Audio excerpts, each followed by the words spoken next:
নমস্কার বন্ধুরা, লিপিস ওয়ার্ল্ডে আরও একটি নতুন ভিডিওর সাথে আপনাদের সবাইকে স্বাগত জানাই। আজকে আমি তৈরি করে দেখাবো নামমাত্র তেলে চিকেনের একদম হালকা পাতলা একটা ঝোল, যা আমাদের শরীরের পক্ষে এই গরমে খুবই উপকারী। তাহলে চলুন ঝটপট করে আমার রেসিপিটা স্টার্ট করে ফেলি। তো সবার প্রথমে এখানে আমি 500 গ্রামের মতন চিকেন নিয়েছি। এবারে 2 চামচের মতন টক দই আমি এর মধ্যে দিয়ে দিলাম। দইয়ের সাথে চিকেনটাকে খুব ভালো করে ম্যারিনেট করে আধ ঘন্টার মতন আমি এটাকে সাইডে রেখে দিচ্ছি। কিছু উপকরণ নিয়েছি, সেগুলো দেখিয়ে দিই। নিয়েছি পেঁয়াজ কুচি, 2টো মিডিয়াম সাইজের পেঁয়াজকে কুচি করে নিয়েছি। 10-12 কোয়া রসুন, 3 ইঞ্চির মতন আদা এইভাবে কুচি করে নিয়েছি। 2টো আলুকে এইভাবে টুকরো করে কেটে নিয়েছি। আর নিয়েছি ঝালের জন্য 2টো কাঁচা লঙ্কা। খুব বেশি লঙ্কা নিয়ে নিই, কারণ এরপরে আমি এর মধ্যে গোলমরিচের গুঁড়ো অ্যাড করব, সেই কারণে। দেখুন, একদম সামান্য পরিমাণে তেল আমি এর মধ্যে অ্যাড করে দিয়েছি। তেলটা ভালোভাবে গরম হয়ে গেলে এখানে সবার প্রথমে আমি আলুটাকে ভেজে নেব। সামান্য লবণ এর মধ্যে অ্যাড করছি, যাতে আলুটা খুব তাড়াতাড়ি নরম হয়ে ভাজা হয়ে যায়। তো সেই কারণে লালচে করে আমি আলুটাকে কিন্তু প্রথমে ভেজে নিচ্ছি। দেখুন বন্ধুরা, হালকা লালচে করে ভাজা হয়ে গেছে। এরপর আলুগুলোকে আমি তুলে দিচ্ছি। 1 টেবিল স্পুন সর্ষের তেল দিয়েই আমি এই চিকেনটাকে রান্না করছি। দেখুন কত অল্প তেল রয়েছে, আমি এই তেলেই কিন্তু সম্পূর্ণ রান্নাটা করব। তো এই তেলের মধ্যেই আমি দিয়ে দিলাম তেজপাতা আর সামান্য একটু গোটা জিরে। ফোড়নটা থেকে যখন একটা মিষ্টি গন্ধ বেরোতে শুরু করবে, ঠিক সেই টাইমেই আমি এখানে অ্যাড করে দেব পেঁয়াজ কুচি।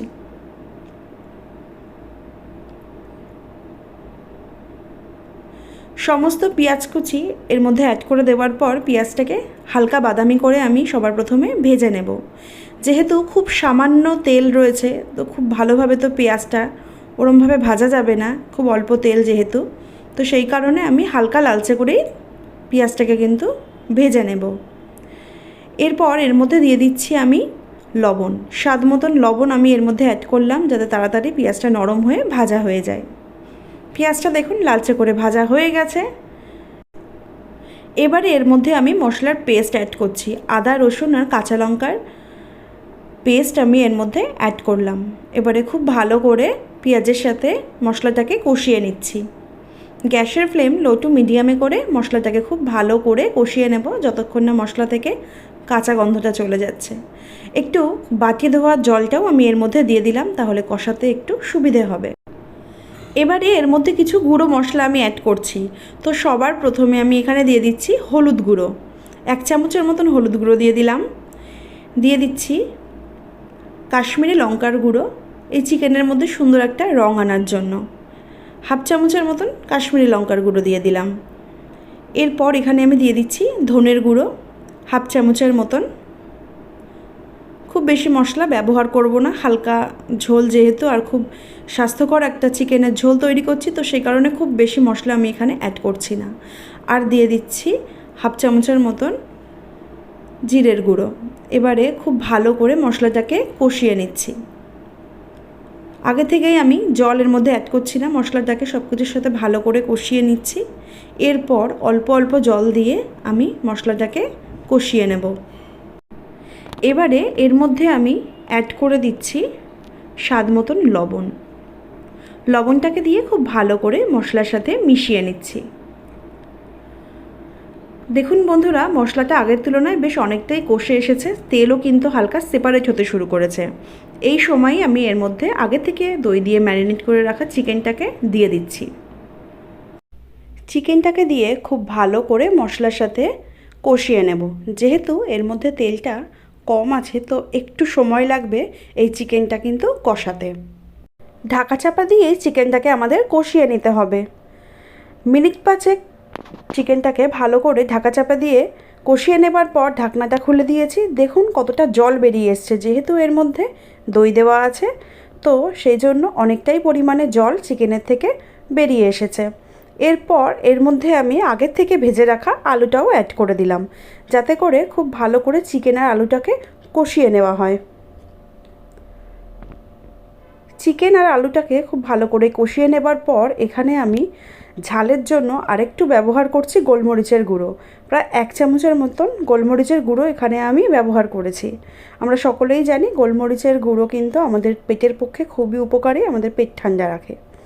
এরপর আবারও ঢাকা চাপা দিয়ে আমি মিনিট 5 ভালো করে কষিয়ে নেব মাংসটাকে। 5 মিনিট হয়ে গেছে, ঢাকনাটা খুলে দিয়েছি। এরপর খুব ভালো করে আমি কষিয়ে নিচ্ছি মাংসটাকে। আমার মনে হয় যে কোনো রান্নায় যদি একটু ভালো করে কষিয়ে নেওয়া হয় একটু সময় ধরে, তাহলে কিন্তু রান্নার স্বাদ অনেকটাই বেড়ে যায়। এটা সম্পূর্ণ আমার বিশ্বাস। আপনাদের কি মনে হয় আপনারা কিন্তু অবশ্যই জানাবেন। খুব ভালো করে মাংসটাকে দেখুন এইভাবে করে আমি কষিয়ে নিচ্ছি। খুব ভালো করে মাংসটাকে কষিয়ে নেবার পর এবারে এখানে আমি দিয়ে দিচ্ছি পরিমাণ মতন জল। এখানে আমি গরম জল ব্যবহার করছি। অবশ্যই করে এই মাংসতে গরম জলই ব্যবহার করবেন, এতে করে এর টেস্ট অনেকটাই বেড়ে যায়। আমি যেহেতু ঝোল রান্না করছি জলের পরিমাণটা একটু বেশি দিয়েছি, আপনারা চাইলে আপনাদের পছন্দ অনুযায়ী জলের মধ্যে ব্যবহার করতে পারেন। এরপর এটাকে ঢাকা দিয়ে আমি 5 মিনিটের মতন মাংসটাকে সম্পূর্ণ সিদ্ধ করে নেব। যেহেতু আমি ঢাকা চাপা দিয়ে মাংসটা কষিয়েছি, তো খুব একটা বেশি সময় লাগবে না মাংসটা আর আলুটা সেদ্ধ হতে। দেখুন বন্ধুরা, মাংসের ঝোল কিন্তু আমার সম্পূর্ণ কমপ্লিট হয়ে গেছে। এরপর উপর থেকে ছড়িয়ে দিচ্ছি আমি গরম মশলার গুঁড়ো।